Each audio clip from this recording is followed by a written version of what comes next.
Honorable members, I've been informed that many of you don't have your order papers and votes and proceedings. The table office just informed me they put them in your pigeonholes. And so you may need to pick them from there, where they usually keep them for you. They've been kept there again. In the reading room, you can find them. And with your kind permission, we could start looking at the correction of the votes and proceedings. Is it acceptable to the House? So we could proceed.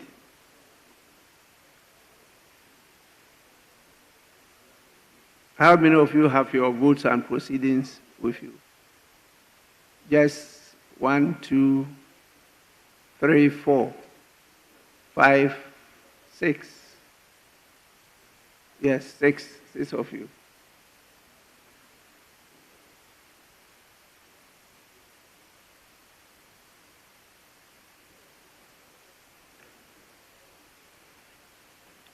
Yes, Minority Leader.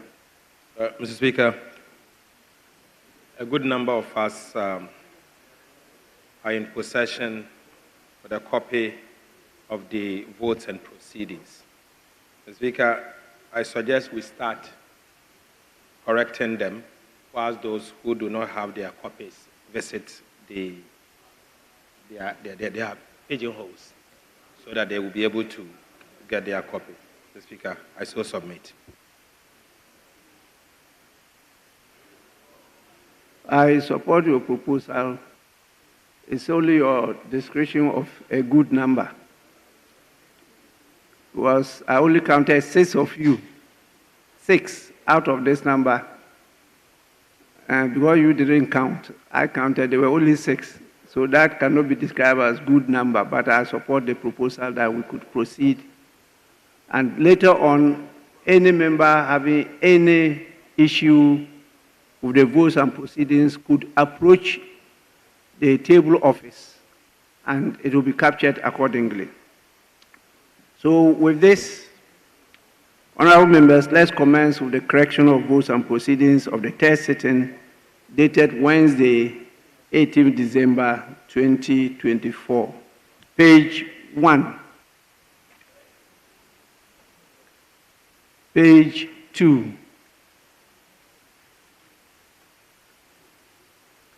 Page 3.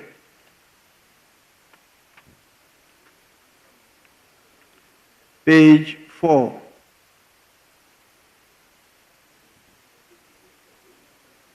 Page 5.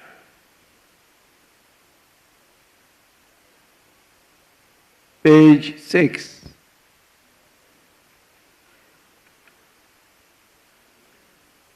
Page 7.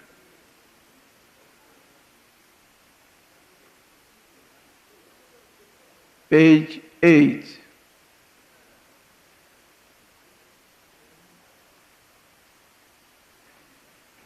Page 9.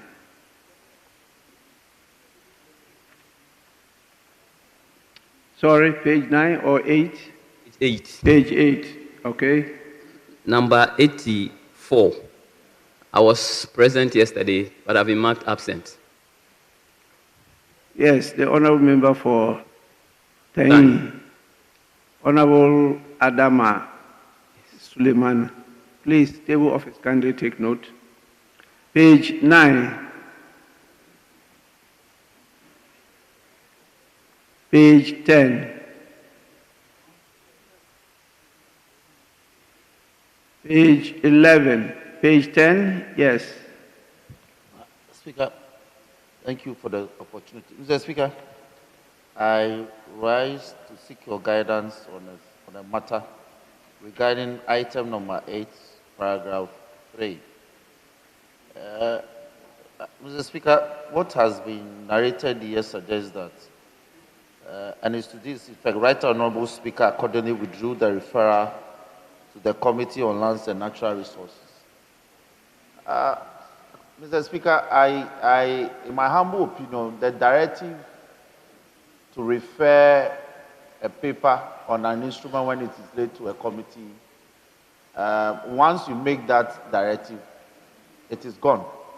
When subsequently the sponsors decide to withdraw for some stated reasons, it is that directive that must be revoked, in my opinion. So you revoke the directive, but it is stated that the directive was withdrawn. I think that it is the directive that is revoked because it's been, the original instrument has been withdrawn and a new one laid in its place. In my humble opinion, Mr. Speaker. Thank you very much. Yes, please. Mr. Speaker, sorry for taking you back to page 6 because I just got my paper on votes and proceedings. Mr. Speaker, I was present yesterday and I duly signed, but I find myself in the absent column. Thank you. Yes, Honorable Member, you are right. You even contributed on the floor. So please, table office, kindly take note. The issue raised by Honorable Afenyo-Markin is right. It was well captured. I should say it is well captured. At page 10, the first paragraph of item 8 clearly states that the Honorable Minister responsible for parliamentary affairs, Mr. Osei Chairman Sebonsu, on behalf of the Minister responsible for land and forest and natural resources, and by leave of the House, withdrew the Ghana Boundary Convention Bill 2023, which was presented and read the first time on Monday, 11 December 2023. So you can conclude by saying the Speaker accordingly withdrew. It's not the Speaker that withdrew it. I granted the leave for it to be withdrawn. Yes. Thank you, Mr. Speaker. Mr. Speaker, I was present yesterday, but I've been marked absent at number 33 of the absent list. Yes, table office kindly take note of that.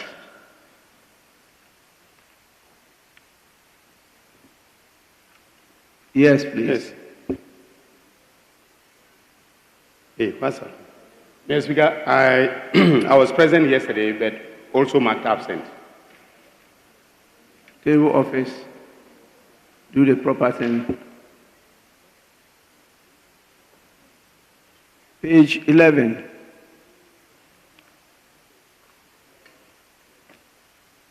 Yes, page 11.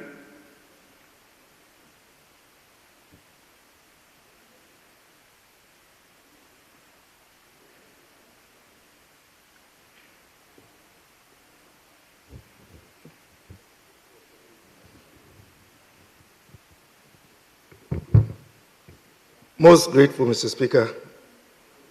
Mr. Speaker, please forgive me for taking you back to page 10. Item 7, statements. The name of the ranking member on the Committee for Education. His middle name is spelled with a small letter, which ought to be corrected.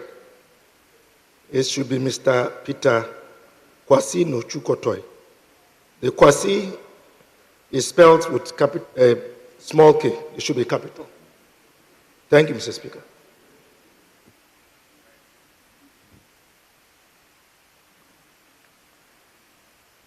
Well, this definitely is the printer's level.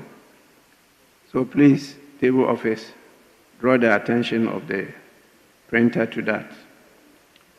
Page 13. Page 14. Page 15. Honorable members, in the absence of any further corrections, the votes on proceedings of the third sitting dated Wednesday, 18th December 2024 is adopted as a true record of proceedings.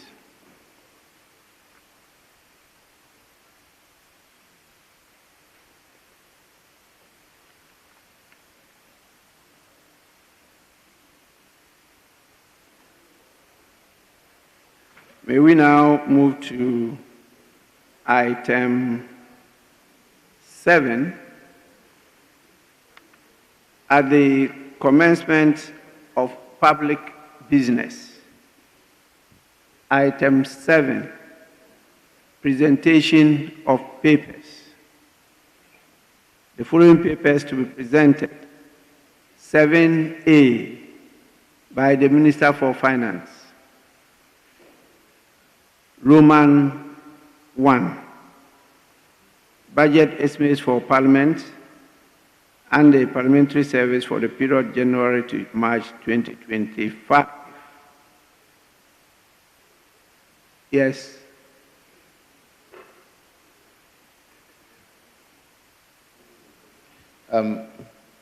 Mr. Speaker, even though the minority leader is indicating I should lay I am to start at 7A. 7A first. Let me start from 7A. By the Minister for Finance. Mr. Speaker, with these items, I think the arrangement is for us to do them tomorrow, except that we agree to just do the public accounts, 3 outstanding reports. Then we can call it a day and do other businesses tomorrow, because leadership will be having other engagement outside the chamber that has to do with welfare of members. So we said after the 3 reports of the public accounts, then we can call it a day, Speaker.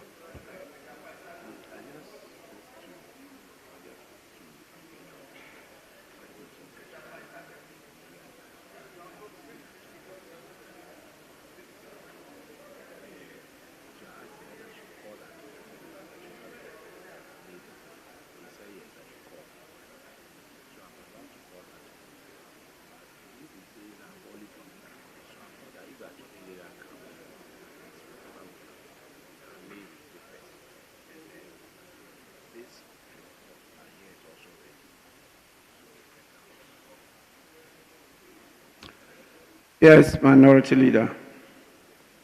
Thank you, Mr. Speaker. Mr. Speaker, the expenditure in advance of appropriations for January to March 2025, Mr. Speaker, can be laid by any member on behalf of the Minister responsible for Finance.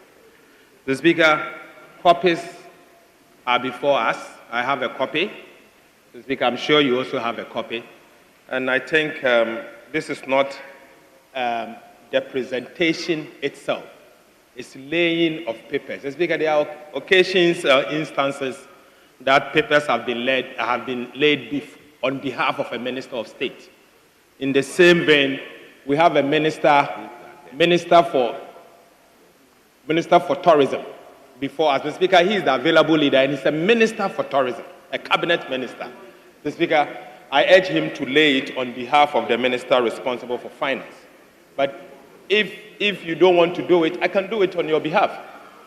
I can lay it on your behalf. Mr. Speaker, this is expenditure in advance of appropriation for January to March 2025. I'm ready to lay it on behalf of the minister responsible for finance, for God and country. Mr. Speaker, so I urge that they consider laying it on behalf of the minister.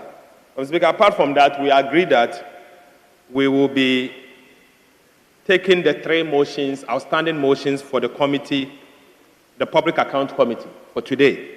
And then after that, we'll call it a day and then come back tomorrow to consider the remaining business, and God willing, rise sine die, so that we'll be able to come back on the 3rd to receive the President when he delivers the State of the Nation address. Thank you, Mr. Speaker. Yes, Deputy Majority Whip. Mr. Speaker, the appropriation on account from January to March 2025 is an important document. The Finance Minister ought to do that on behalf of the President. The Finance Minister has given indication that he's ready to do that, but he's unavailable, absent at the moment. So tomorrow it can be laid and taken, but for us to say that a different minister should do that. This is a very important document. Without authorization, neither does he have any indication to do so. So, Mr. Speaker, like the minority leader rightly said, we don't have any difficulty in doing the 3 motions from the Public Accounts Committee. Then after that, we call it a day, and tomorrow we could be able to look at the appropriation from January to March. It won't be anything, any difficult task as doing it tomorrow. And at the moment, we don't have that authorization. So, Mr. Speaker, I think that's the position from the majority side. The appropriation on account from January will be done tomorrow by the Finance Minister. None of us have the authorization to do so, and it's a very important document that we don't have to cede it for somebody to do. The Finance Minister will do it accordingly. Thank you, Mr. Speaker. Are you sure the Minister for Finance has the authority to do that tomorrow?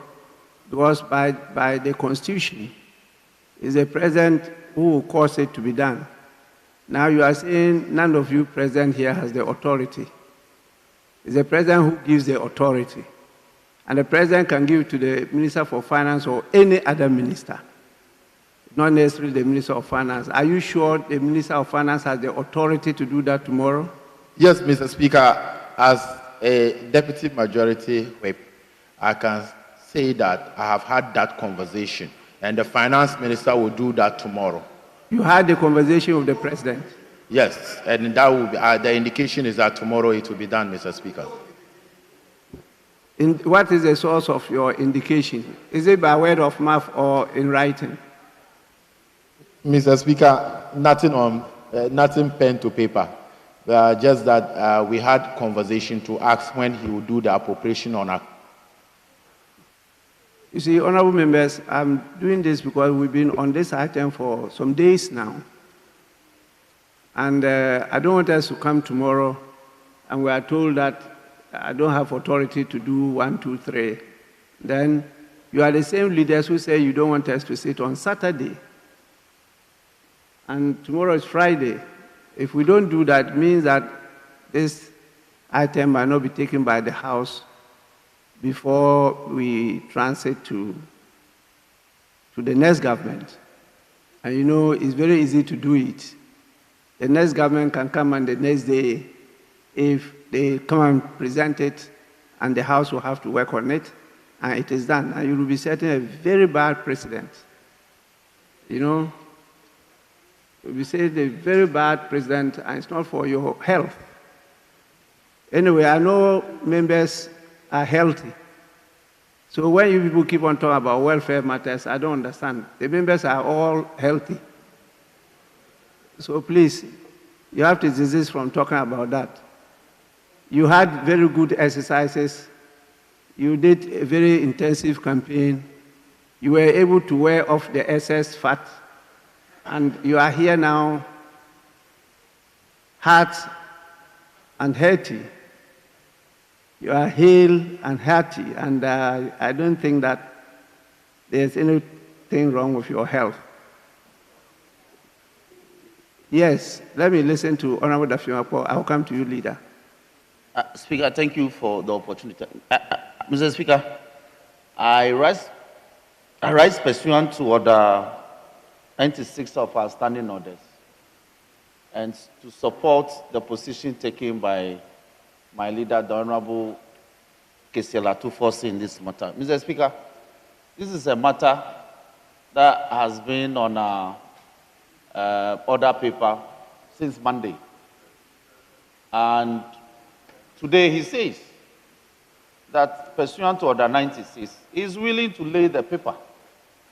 And I believe that our standing orders permit him to do that. The most important thing is that the paper should be laid. If it's laid, then the House jurisdiction will be properly invoked to deal with the matter. The issue now is about whether or not the minister responsible for finance will be available to lay it. And Mr. Speaker, Order 96 reads, a paper may be presented to the House only by the Speaker, the chairperson of a committee, a member, a minister, or head of an independent constitutional body. So, Mr. Speaker, I think he is grounded in law to ask that if they are most unwilling to lay this paper, he is mandated in law to do that. And once he's able to do it, Mr. Speaker, I believe the appropriate committee will be invoked to deal with the matter. Mr. Speaker, especially because the President has remitted to you the estimates in respect of Parliament and parliamentary service, the estimates for the judiciary and the judicial service, and of course the estimate for the audit service for the respective period of between January and March 2025.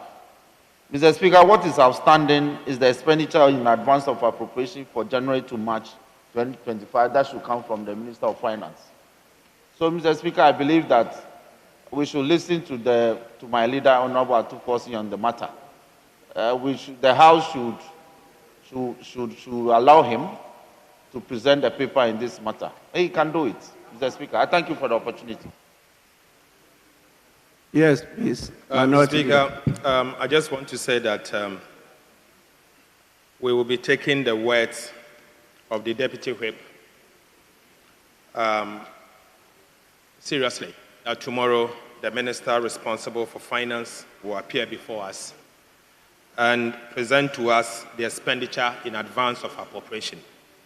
Mr. Speaker, I also want to convey to the Minister and His Excellency the President that the Constitution places an obligation on the President to present to this House before the year ends expenditure in advance of appropriation for the first 3 months of the year 2025. And this is Article 80. Mr. Speaker, aside that, the PFM Act, the Public Financial Management Act, places a responsibility on the finance minister to act on behalf of the president to present the estimate before us. And there are severe penalties for not doing it. There are severe penalties for not doing it, including a jail term. Severe penalties. So I just want to caution those in office to be aware of the constitutional provision and also to be aware of the PFM Act, because it is for a reason why the Constitution provides for expenditure in advance of appropriation, and the PFM went further to even criminalize it for failing to present expenditure in advance of appropriation. Mr. Speaker, I so submit.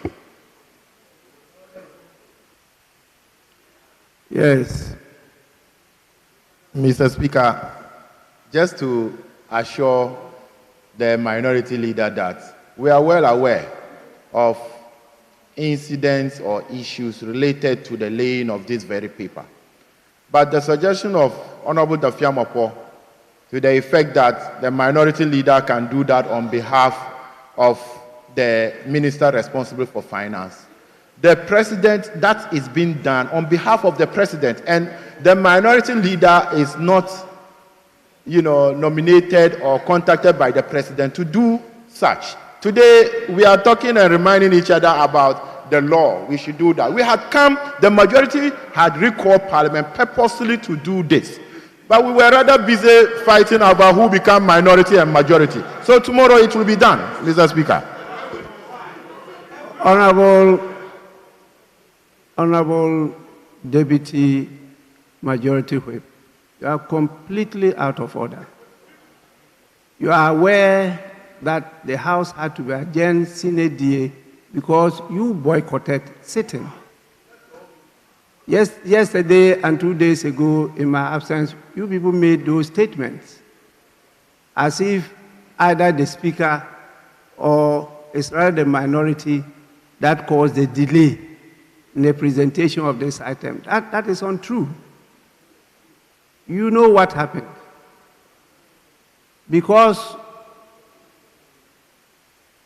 for good reason, we don't usually want to disclose so many things to the public.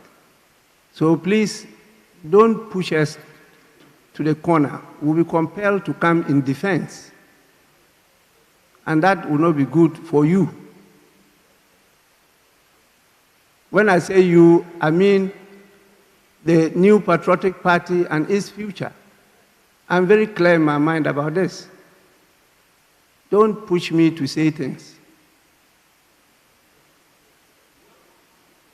Honorable members, clearly we have no option than to wait on the Minister for Finance, because this is not just an ordinary paper.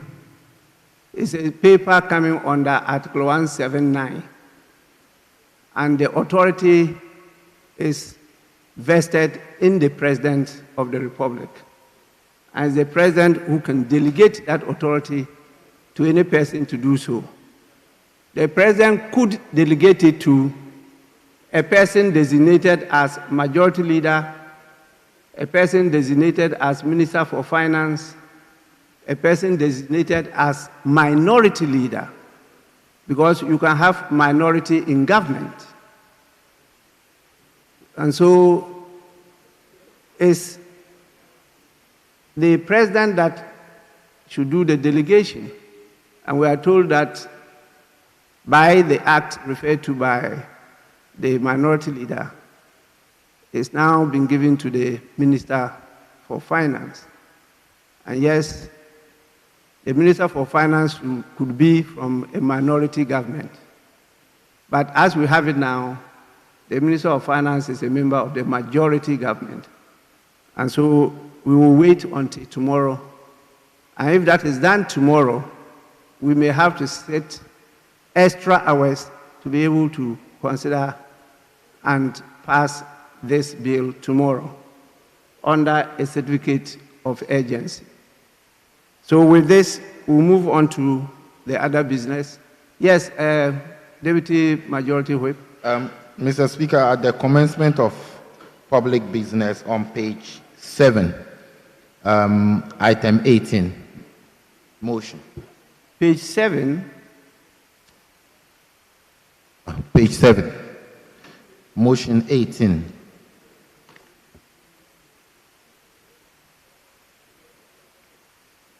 Honorable members, I also have information that the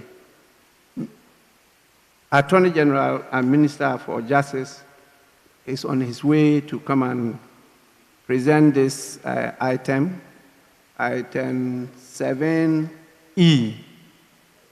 which is at page 3 of the order paper. So we await his arrival, and I'll grant him the opportunity.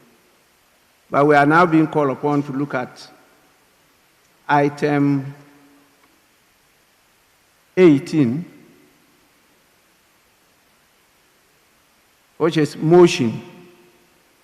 Chairman of the committee, and this is Public Accounts Committee.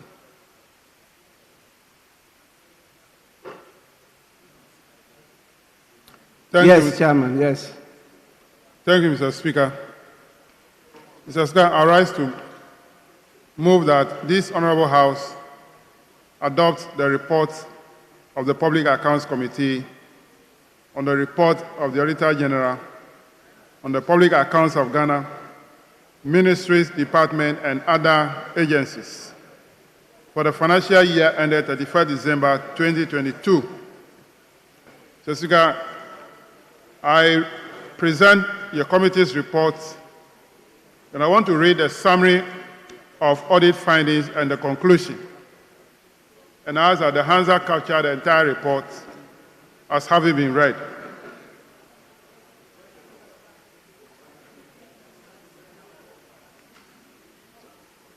Mr. Speaker, the overall financial impact of weaknesses and irregularities identified in the course of the audit amounted to 1.4 billion Ghana cedis. The summary of the audit investigations. Audit irregularities reported is shown on page 3 and 4 of the report. Mr. Speaker, in 2020, the total irregularities that covers tax, cash, loans and advances, payroll, stores and procurement, rents and contracts amounted to 2,053 million Ghana cedis. This amount decreased to 1,080 million in 2021, but in 2022, it rose again to 1.4 billion Ghana cedis. The amount per each of the irregularities are all captured on page 4 of the report. The other outstanding issues that have not been resolved after the committee hearing have all been captured in the report. Mr. Speaker, I read the conclusion. The committee has carefully examined the reports and finds that the Auditor General duly prepared same by examining the financial statements, accounts, and records of the relevant MDAs and expressing his opinion thereon, pursuant to Article 187 of the 1992 Constitution and Section 84 of the Public Financial Management Act 2016 at 921. The committee therefore recommends to the House, in view of the foregoing, to adopt this report and approve the reports of the Auditor General on the public accounts of Ghana, ministries, departments, and other agencies for the financial year ended 31st December 2022. Mr. Speaker, respectfully submitted. Honorable members, motion is moved. Any seconder? Yes. Thank you, Mr. Speaker. Mr. Speaker, I rise to second the motion, ably moved by the chairman of the Public Accounts Committee, of the report of the Public Accounts Committee of the Auditor General on the public accounts of the ministries, departments, other agencies for the financial year ended. Honorable members, the second deputy speaker to take the chair.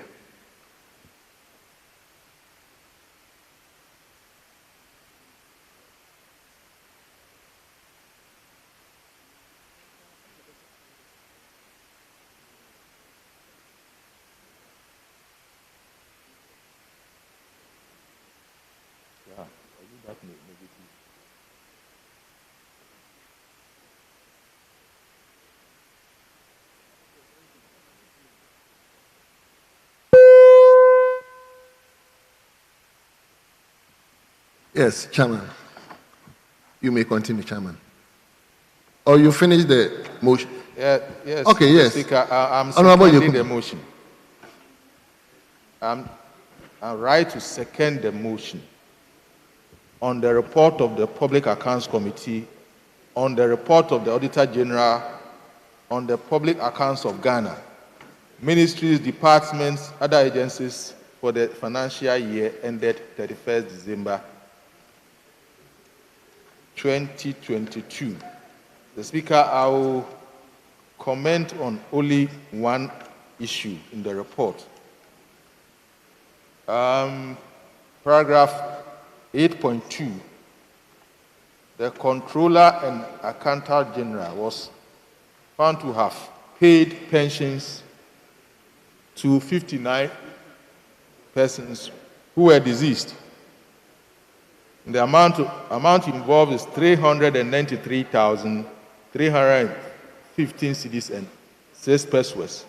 The Speaker, the committee wants to urge the Accountant General to strengthen measures to ensure that this canker of paying pensions to deceased people is resolved, because it's in this day and age we have to be paying pension to people who are deceased. It's really difficult to appreciate. So, Mr. Speaker, we urge the Accountant General's Department to improve their systems to make sure that people who are not alive are not paid pension.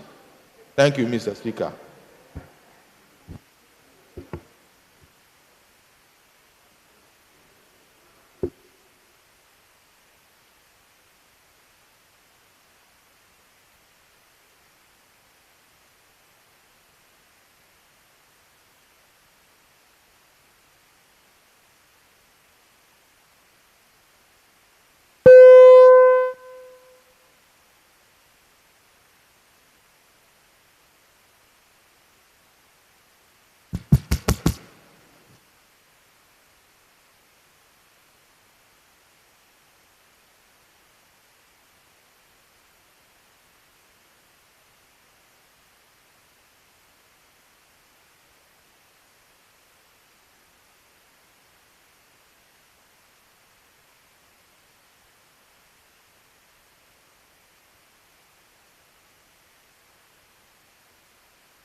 Yes.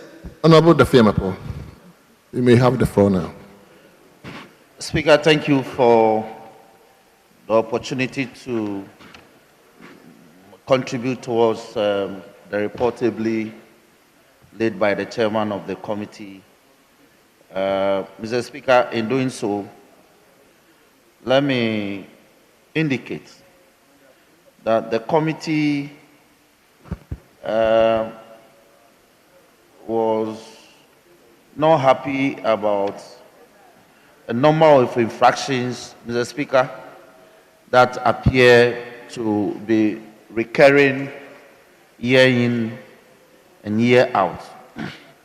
Mr. Speaker, for instance, even though my chairman indicated that an irregularity in respect of cash has dwindled, it keeps recurring, so much so that as much as 57,471,599 Ghana cedis constituted cash irregularities among these MDAs and ministries. Mr. Speaker, the incidents of cash irregularities include unapproved disbursements. Speaker, the PFM Act, which is the parent law that governs the usage of public funds, there are provisions that are very clear as to how public funds should be disbursed. And yet we have public officers who will blatantly disregard these laid down procedures and deal with public funds as if there is their private property. Mr. Speaker, for instance, when we interrogated the usage of some COVID funds, public officers actually made payments without recourse to lay down procedures and did not even receive receipts for monies that they have given for some stated expenditure. And they have no explanation for engaging in such illicit conduct. Mr. Speaker, one other incidence of this cash irregularity include unpresented payment vouchers. Monies are given to people for which they cannot produce any document, and yet they are giving funds public funds to utilize. Speaker, unaccounted revenue. Public officers who are, by the nature of their functions of office, whose duty it is to go and collect monies from, say, our market women in the various markets. They will issue market tolls. Even where our women are complaining that, oh, today market is not good, these officers will insist and collect these market tolls from our women. And yet they will go back to the office and refuse to account. And I think that as a committee, we have made referrals to the Office of the Attorney General for some prosecutions to comment. But for the past 2 years, nothing really has happened. So these public officers, they think that if you engage in such conduct, nothing happens, and therefore they keep doing it, Mr. Speaker. I think that it's time the House take a very strong position on conduct such as this. Speaker, one other incident that we have flagged as a committee when we're interrogating this report was the fact that public officers will receive funds on behalf of the state by the nature of their work. Accounts officers, they'll refuse to go and lodge the money in the appropriate accounts. Sometimes they keep the money in their personal possession. Some get missing. Some get stolen because of a dereliction of duty, because the drawer to the lock to the drawer in his office is not locked, so the funds are stolen, and they come and give all manner of excuses. Such persons, we made recommendation to the Attorney General, like I said earlier on, that they should be prosecuted, and yet nothing happens. And I'm certain that when we proceed to interrogate the 2024 Auditor General's report, similar infractions will occur.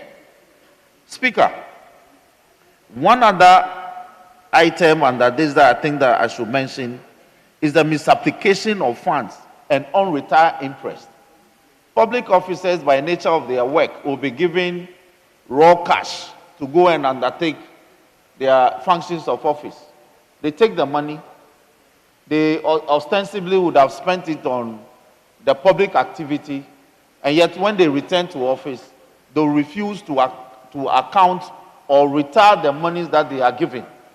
And it's endemic to the extent that even the Office of the Attorney General, personnel from the Office of the Attorney General are guilty of this infraction. And therefore, when you make recommendations for prosecution, Mr. Speaker, it is no wonder that no action is taken. Speaker, one other matter that I want to touch on before I conclude is the issue regarding the non-payment of taxes that OMCs owe to the state. Speaker, as much as 337 million are owed by some OMCs, and they have refused to pay, even though these sums of monies have been renegotiated in terms of payment, repayment schedules have been renegotiated and agreed with these OMCs, they still have refused to pay.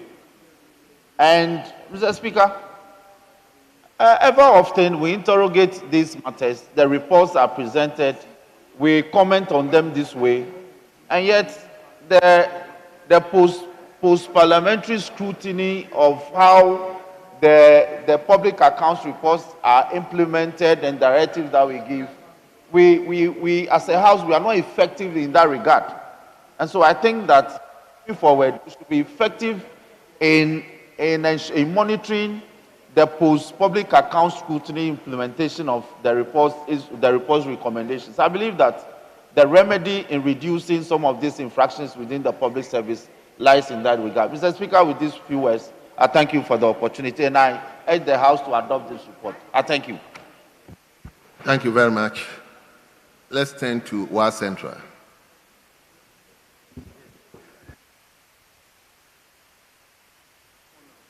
Thank you very much, Mr. Speaker. Mr. Speaker, I also rise to comment on the reports of the Public Accounts Committee on the reports of the Auditor Generals on the public accounts of Ghana. Mr. Speaker, I'm particularly interested in the Ghana Revenue Authority, revenue flowing into the consolidated fund and the report we are receiving here. Mr. Speaker, in this report, I have noticed that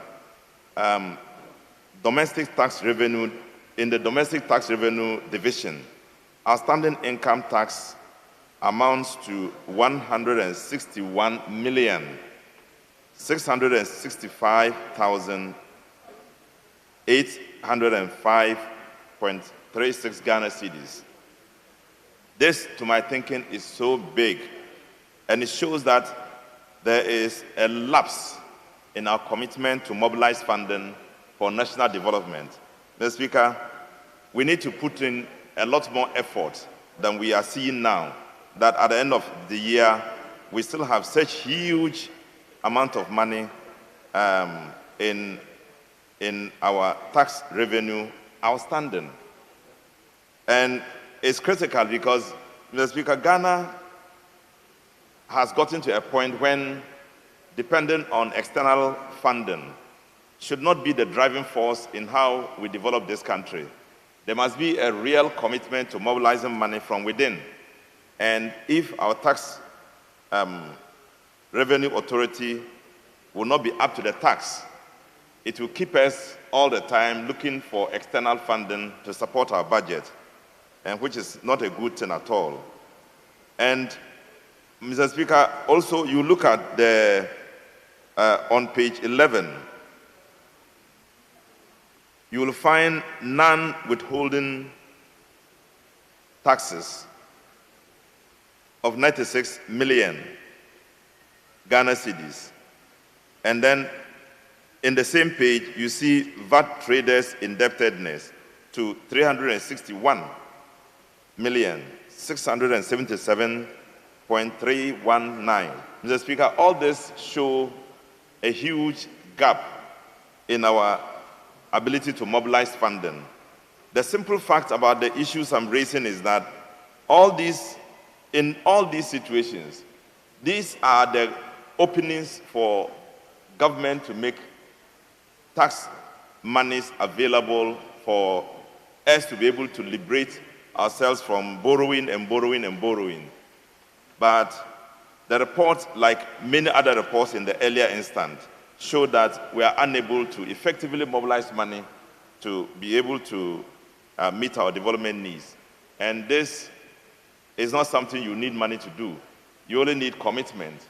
And I will urge our tax authorities to do much more, not just to take pay, but to rise to the point when they will be serving the nation and committing to doing so, and ensuring that we get the best out of the monies we are willing to pay as taxes, and they are unwilling to collect as tax workers. Mr. Speaker, I thank you for the brief intervention. Yes. Lastly, let me turn to Ho West. Thank you, Mr. Speaker, for the opportunity. Mr. Speaker, I also rise to support the motion tabled before us and to comment on some of the issues raised by our Public Accounts Committee. Mr. Speaker, the Ministry of Health, on page 20 of your committee's report, it's been reported that there has been an award of contract through a restricted program or restricted service without an approval from Public Procurement Authority. Mr. Speaker, the report stated that the National Blood Service procured goods valued at a cost of $564,000 through a restricted tender without approval of the Board of Public Procurement Authority. Mr. Speaker, we all know that if you go against the Public Procurement Authority or Public Procurement Law, there is a sanction to that effect. And for the Ministry of Health, by extension the National Blood Service, to procure goods and services without the Public Procurement Authority's approval clearly shows that they have breached our law, and therefore there's a need for them to be sanctioned. Mr. Speaker, the auditor's report only states that the management disclosed to the committee that they have written to the PPA for retrospective approval of the transaction and is awaiting approval. Even though the goods and services have been used, they have written for an approval that has already, the goods already have been taken care of. Mr. Speaker, I thought that the Auditor General would have charged them and then bring them to book. But, well, it says that they are waiting for the approval from the PPA. I don't think that is the best thing to do, and we should not encourage anyone to breach our procurement law and then just write for an approval that they have already done the work. Mr. Speaker, the Ministry of Education, on page 38 of your committee's report, it's also stated that some staff have taken salary that they do not earn. That's the page 38, item 2, an earned salary of 536,408.21 Ghana cedis. The contrary to the public financial management regulation, it's been reported that some staff, 57 staff, who separately, took from primary to junior high school, were not validated, but they were paid, and the amount totaling to that 536,000 Ghana cedis. Mr. Speaker, the recommendation simply says that the director, the regional director, should make sure that the district directors recover that amount with interest at the prevailing Bank of Ghana rate. At the time of this report, Mr. Speaker, we've been told that only 112,000 was recovered, leaving an outstanding amount of 420. Mr. Speaker, if you are a teacher or any office worker and you can, take salary that you do not deserve, it only shows that you are not being sincere to yourself and sincere to this nation. When we are talking about corruption, it is not only public office holders, neither is it only politicians who are corrupt. This clearly shows that corruption permeates every aspect of our life. Teachers who are supposed to be teaching and they will not teach, but they will take salary without going to the classroom. There was no validation of them, but they are taking salary. This clearly shows, that we are not doing this country any good. Mr. Speaker, page 39 of your report also talks about similar thing, where staffs were promoted, but without any official letter. And so you have people, staff or officers who were promoted, and there was no official letter to that effect. They started collecting salaries even though they were not, there was no official letter to that effect.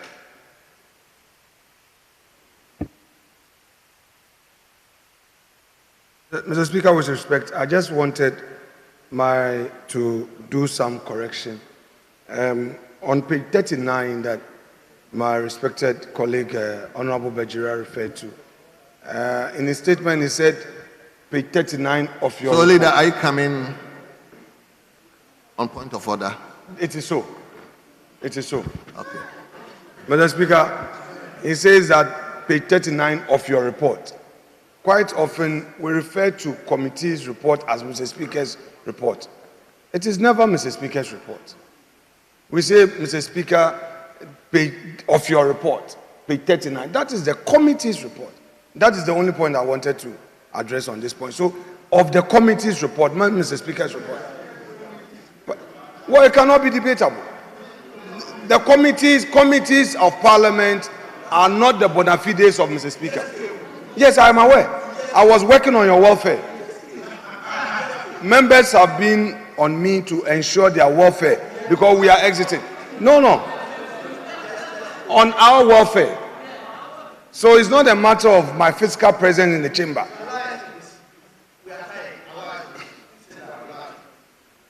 Mr. Speaker, the incoming health minister should save himself from trouble because he has some vetting ahead of him. All these things will go against you. If you at this point, those of you who are aspiring to be ministers must be calm. There are methods that you don't have to be participating.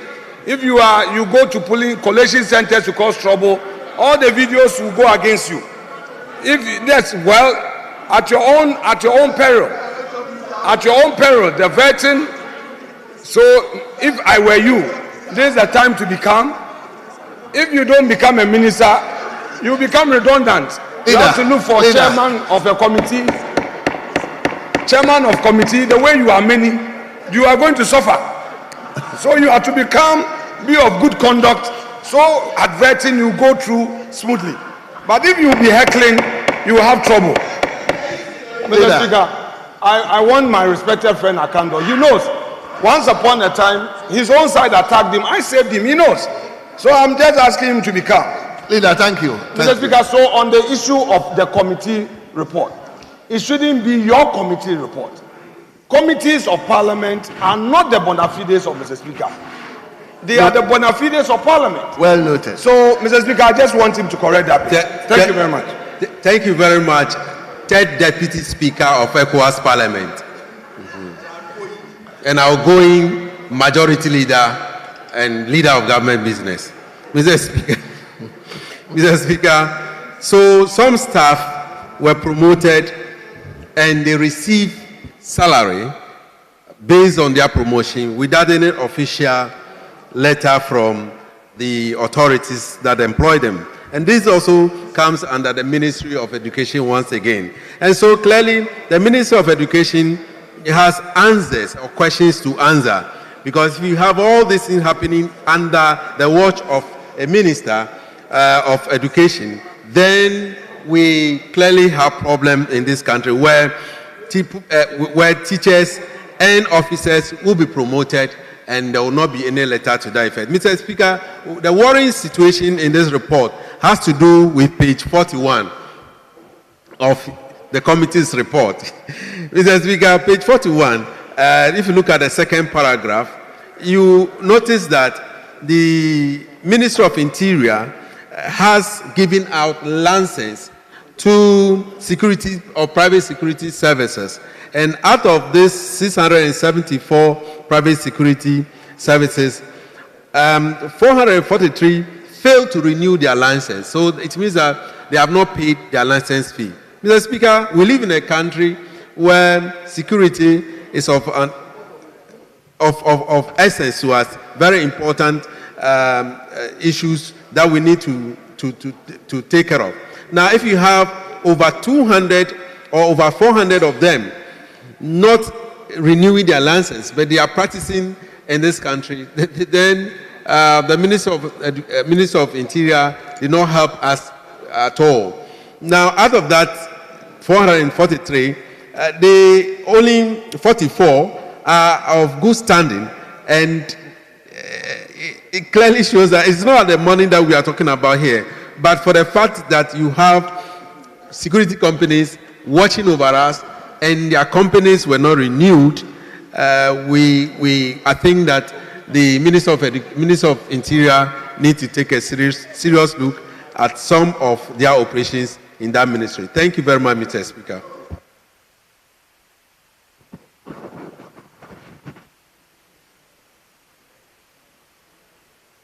Well,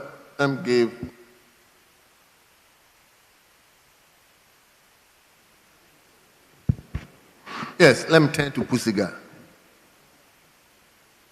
Thank you, Mr. Speaker.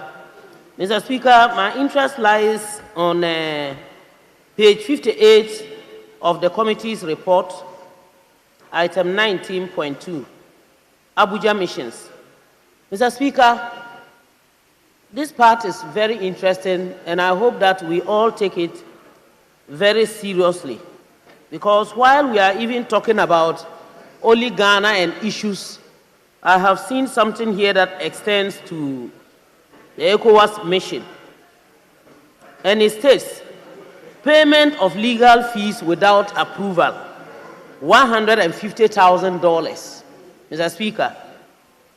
And it goes on to read, the audit noted that on 2nd September 2020, the acting head of mission, Mrs. Eva Bubu Deno, paid $150,000 to Kenneth O. Baji and Associates, a senior advocate of Nigeria, to assist the mission acquire the requisite documentation for the property in dispute, which was purchased by the mission from one Enemeka Elobi in 1991, with the title still in his name. This payment was without prior approval from the Ministry of Foreign Affairs. Kenneth O. Gwaji and Associates failed to be in court on the day of judgment and later filed an appeal for a stay of execution against the ruling without informing the mission. The mission could not also provide any evidence of work done at the time of payment. The Auditor General recommended that the Chief Director should recover the amount of $150,000 with interest at the current Bank of Ghana interest rate from the former acting head of mission, Mrs. Eva Bubu Denu, and pay same into the investment account. It was also recommended that the officers should be sanctioned in accordance with Regulation 30 of the Foreign Service Regulations. The committee was informed that an amount of $59,000 has been recovered, leaving an amount of $91,000 outstanding. The committee recommends that management puts in place effective measures to recover the outstanding amount. Mr. Speaker, I'm so concerned about this because while we are dealing with issues that are even within our country, you can see that in managing issues of, for lack of a better word, corruption, it extends beyond the boundaries of Ghana. Because $150,000 to have been paid to some individuals without authorization, and there is nothing to show, it means a lot. I think this particular issue should be taken out, and the ECOWAS Commission should be made to know that this is going on, because for all you know, they might not be in the picture. And we are being told that they didn't have any evidence of work that had been done. So it means the $150,000 went to individuals' pockets, and there is nothing to show. So, Mr. Speaker, I am of concern, and I suggest that this particular incident should be lifted out of this report and catered for. Wherever they got the little that was paid from, they should ensure that the rest of it is paid, and they should be brought to book, Mr. Speaker. Thank you very much.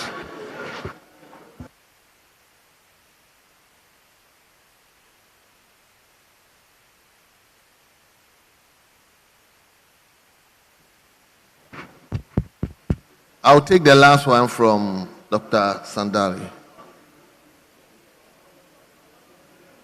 Thank you very much, Mr. Speaker, for the opportunity. Mr. Speaker, I want to make few comments on the report with regards to the issue of the state of our medical stores as found on page 26 and 27 of the report with regards to the Ministry of Health. Mr. Speaker, on page 26, item number 9.12.1, that is the regional medical stores, Bolgatanga, it states that indebtedness to regional medical stores to the tune of 24,436,163.82. And out of that, 27,918,229.92, was retrieved, leaving a balance of 18,232,856.83, and that was highly recommended to be retrieved. Mr. Speaker, if you also go to page 27, that is regards to the Upper West Regional Medical Stores, which was also owed an amount of 18,396,241.71 Ghana cedis, and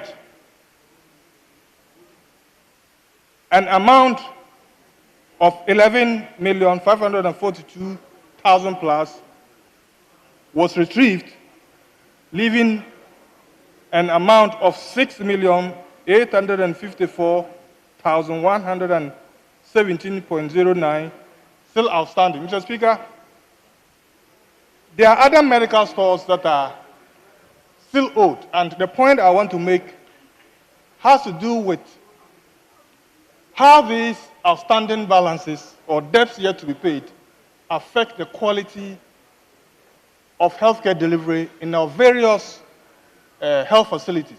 Mr. Speaker, what it means is that patients or these medical stores lack the necessary essential medicines and non-drugs. And that could explain why in many of our health facilities, you go there and there are no drugs. There are no non-drug commodities, and patients are being asked to go to private stores to buy these commodities. And that affects the quality of healthcare in health facilities. And therefore, I support the fact that necessary measures should be taken to retrieve these monies and also ensure that we prevent the state where medical stores are owed to the tune of millions of cedis. That largely affects quality of healthcare in our health facilities. It shouldn't continue, and I urge that necessary measures be taken to forestall that. Mr. Speaker, I thank you for the opportunity in making this contribution. Thank you very much. Leader. Mr. Speaker, thank you for the opportunity to add my voice to this report. First, let me commend highly our respected colleague, Honorable James Kluge Alveji. This Public Account Committee started gaining prominence when former MP Honorable Silas Minson was then the chairman. Then we had Honorable Kandapa also taking over, and we had Ajimamenu, Honorable Ajimamenu, who later became a Minister of Health, also took charge. And now we have Honorable Aveji. There's no doubt on my mind that he discharged his duty to the country with distinction. The way he has ensured that there is a non-partisan approach to the handling of the work. I watch him on TV. I was once upon a time a member of that committee, and I know the industry he put in his work. Mr. Speaker, every now and then we debate reports, but I've been wondering what else we can do beyond the debate. There is a constitutional provision, is it Article 187? Honorable Velpemako, if you can assist me. The 187, yes, I'm right. I'm right, 187. It provides for, Mr. Speaker, the handling of this matter. But beyond the debate, these institutions of state who act against the regulations, what do we do? I think once upon a time, Mr. Aveji was even calling for the arrest of some officers, and I had the opportunity to question him that was not the right procedure. Of course, I said so.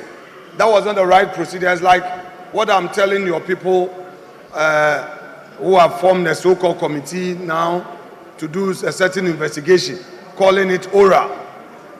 We don't know where that institution is coming from.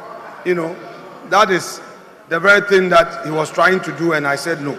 But Mr. Speaker, I think Parliament must make a strong recommendation for the AG's department to set up a unit specifically to handle the prosecution of such matters. The police, IOCO, also have various units that handle certain offenses. Should it also be that Parliament will recommend to Ghana Police Service to set up a specific unit to handle the investigation of some of these things? Because, Mr. Speaker, it's not enough to do a live telecasting of our interrogations. We come here, we do the report, we debate it, and it is finished. No. Since 1997, when the Public Accounts Committee gained prominence, we've not had a serious prosecution of officers who are involved in infringement. And I believe that at this point in time, Parliament must demonstrate that it can really bite. Enough of the talk. Enough of the talk. Mr. Speaker, without more, I will again commend members of the committee, particularly the chairman who has led the team all these years, and pray that we will take some of the comments on board so that the people of Ghana will see the seriousness in the work we do. I thank you so much, sir. Thank you very much.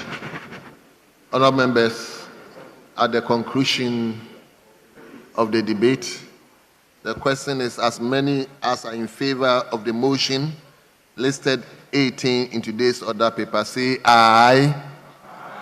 All those against say no. Honourable members, the ayes have it. The motion listed 18 is hereby adopted. Yes. Yes. Minority Chief Whip. I made the same application yesterday. It's past 4 o'clock. We've got 2 more of the reports, and then I can see, I saw the minister responsible for environment around. So, Mr. Speaker, if it will please colleagues, instead of you saying as many as should speak after 4 o'clock, we could limit the number of people who could comment on the report so that we can make some progress and then do something else. If it will please my colleague on the other side.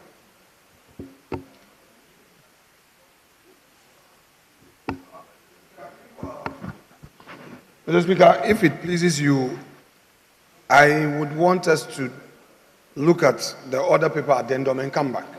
Just a lane. Yeah, and come back to you, to your matter. No, wait. Wait, please.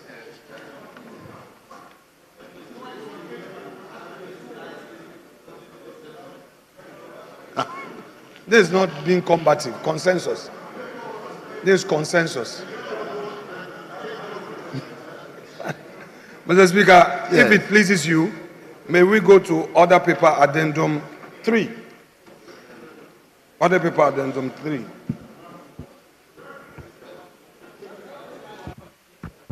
Respectfully, Honorable Majority Leader, I don't have any addendum paper.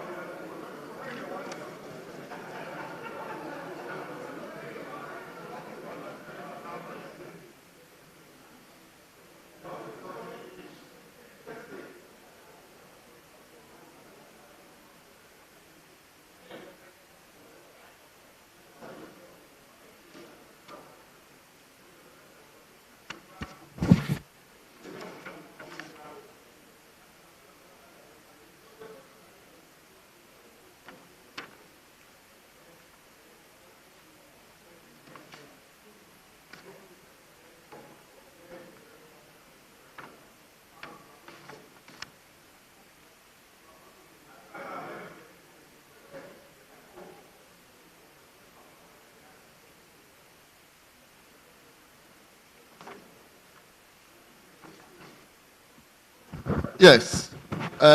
Minority leadership. Can I hear from you? Well. Mr. Speaker, it is laying. So after laying it, then we go to the other item. Well. So, yes. Please proceed.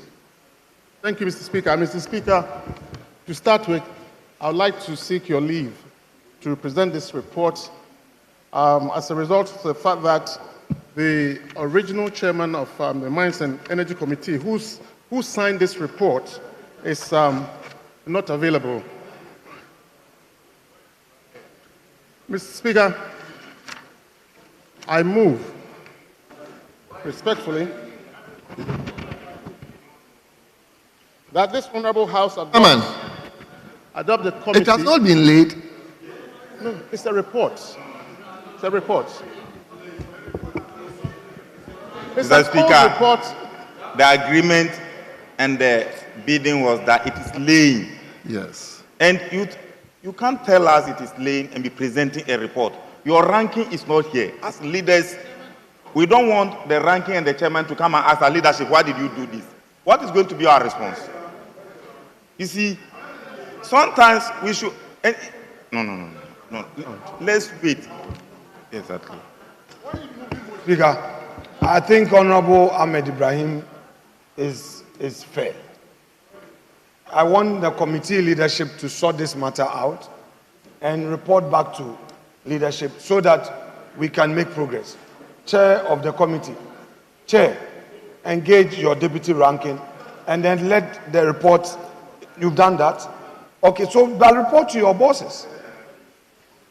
Honorable Dr. De La Soa, when you have built consensus at committee, you engage your front bench to save us from embarrassment. Engage.